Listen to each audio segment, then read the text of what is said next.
Hello प्यारे बच्चों, कैसे हो। आज मैं आप लोगों को पढ़ाने वाली हूँ मराठी सुलभ भारतीय इयत्ता 7वीं इंग्रजी माध्यम। इस किताब में से कविता जो है 6 नंबर की जो कविता है टप टप पड़ती, यह कविता मैं पढ़ाने वाली हूँ। इस कविता के कवि है मंगेश पाडगांवकर।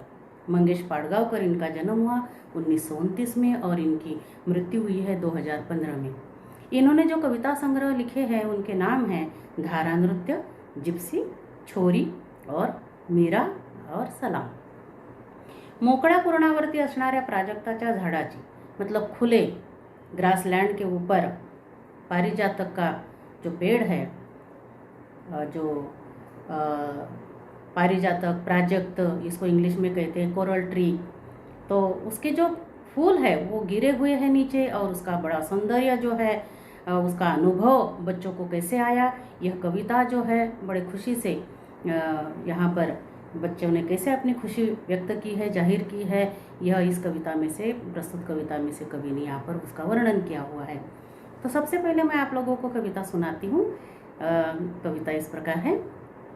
टप टप पडती अंगावरती प्राजक्ताची फुले, भिर भिर भिर भिर त्या तालावर गाणे अमुचे जुळे, कुरणावरती झाडाखाली ऊन सावली विणते जाळी, येतो वारा पहा भरारा गवत खुशीने डुले, टप टप पडती अंगावरती प्राजक्ताची फुले, दूर दूर हे सूर वाहती उन्हात पिवळ्या पहानाहती, हसते धरती फांदीवरती हा झोपाळा झुले, टप टप पडती अंगावरती प्राजक्ताची फुले, गाणे अमुचे झुळझुळ वारा, गाणे अमुचे लुकलुक तारा, पाऊस वारा मोर पिसारा या गाण्यातून फुले, टप टप पडती अंगावरती प्राजक्ताची फुले,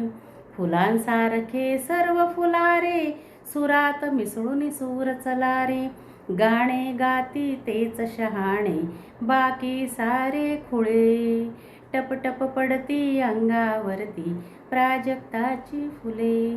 तो ये थी कविता। अब मैं आप लोगों को भावार्थ सुनाती हूँ। टप टप पड़ती अंगावरती प्राजक्ताची फुले।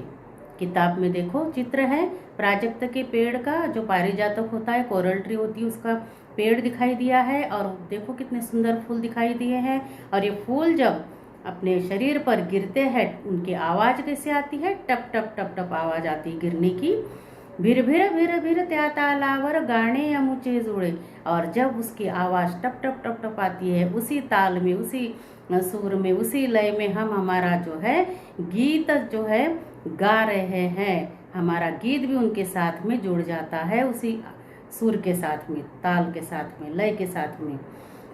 कुरणावरती झाडाखाली ऊन सावली विणते जाड़ी, कुरण मतलब गवत, ग्रासलैंड, इस ग्रासलैंड के ऊपर पेड़ के नीचे जब धूप छाव आती, ऊन सावली मतलब धूप छाव जब आती है तो ऐसे लगता है कि ये धूप छाव की जाली जो है बुन रही है। आप लोगों ने कभी देखा होगा कि आप पेड़ के नीचे बैठे होंगे तो हवा जब बहती है तो पत्ते जो है ना हिलते हैं, तो उसी समय जो है उसकी छाया जो होती है वो हिलती हुई दिखाई देती है हमें। तो उसको कवि ने कहा है कि वो ऐसे लगता है कि जैसे जाली के समान है, उसने जैसे जाली बुनी हुई है। तो कुरणावरती झाडाखाली ऊन सावली विणते जाड़ी, कुरण के ऊपर मतलब ग्रासलैंड के ऊपर पेड़ के नीचे जैसे धूप छाव की जाली बुनी हुई है। ये तो वारा पहा भरारा गवत खुशी ने डूले, हवा भी बड़ी तेज बहकर आती है, और जब हवा तेज बहकर आती है तो घास जो है गवत, ग्रास जो है उसको बड़ी खुशी होती है, हवा आती है इसलिए, और वो भी लहराने लग जाती है, ग्रास भी लहराने लग जाती है, खुशी से हिलने लग जाती है। दूर दूर हे सूर वाहती उन्हात पिवळ्या पहानाती, और बच्चे जो है जो गीत गा रहे हैं उनके जो सुर है दूर दूर तक पहुंच रहे हैं, उन्हात पिवळ्या पहानाती, और फिर ये जो सुर है यह पिवळ्या मतलब पीले, पीले धूप में जो है जैसे नहा रहे हैं ऐसे लग रहा है। हसते धरती फांदीवरती हा झोपाळा झुले, और ये धरती जो है वसुंधरा, अवनी, पृथ्वी, यह धरती जो है हंस रही है, इसको भी बड़ी खुशी हो रही है कि देखो कितने सुंदर फूल टप टप करके नीचे गिर रहे हैं, कितनी अच्छी सुगंध आ रही है, बच्चे भी बड़े खुश हैं और ये भी गाने गा रहे हैं, नाच रहे हैं, उनके सुर में सुर मिला रहे हैं और पुरन के ऊपर की घास जो है हवा के साथ साथ में वो भी खुश हो रही है, वो भी डोल रही है, झूल रही है, हिल रही है। और हंसते धरती, इसलिए धरती भी है जो है खुश हुई है, हंस रही है। फांदी वरती हाजो पाड़ा झूले, और आप लोगों ने भी कभी पेड़ के टहनी को, ब्रांचेस को कभी झूला बांधा होगा, झूले झूले होंगे आप लोगों ने, बड़े मज़ा आते हैं। उसी तरीके से यहाँ पर भी कवि कह रहे हैं कि एक टहनी के ऊपर, ब्रांचेस के ऊपर जो झूला है वो भी झूल रहे हैं बच्चे। गाने गा अमुचे झुड़झुड़ वारा, गाने अमुचे लुक लुक तारा। हमारा गीत कैसे है? झुड़झुड़ बहने वाली हवा की तरह है हमारा गीत। गाने अमुचे लुक लुक तारा, हमारा गीत कैसा है? तो हमारा गीत लुक लुक, चमकने वाले तारे के समान है, तारों के समान है। पाऊस वारा मोर पिसारा, या गाण्या तू न फुले।